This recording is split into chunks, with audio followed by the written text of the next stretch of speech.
গ্রামে উপত্যকাতে বনে পাহাড়ে যাই হোক না কেন, যেখানে অরহতগণ বাসস্থান করেন, সেই স্থানেই সত্যই আনন্দদায়ক, রমণীয় হয়। ধম্মপদ 98।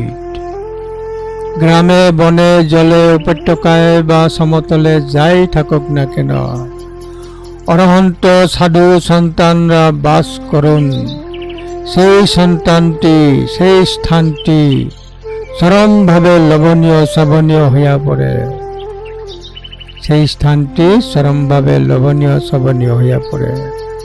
শহরে হোক বা জঙ্গলে, উপত্যকায় হোক বা পাহাড়ে অরহন্তরা বাস করুক না কেন, সেখানে পৃথিবী আনন্দদায়ক হয়, রমণীয় হয়।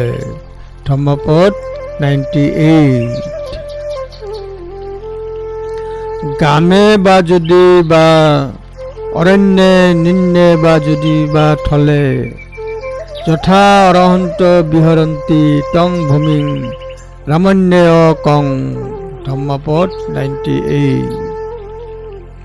গ্রামে বা যদি বা অরণ্যে নিম্নে বা যদি বা থলে যথা অরহন্ত বিহরন্তি তং ভূমি রামণ্যেয় কং। ধম্মপদ 98। যথা অরহন্ত বিহরন্তি তং ভূমি রামণ্যেয় কং। ধম্মপদ 98।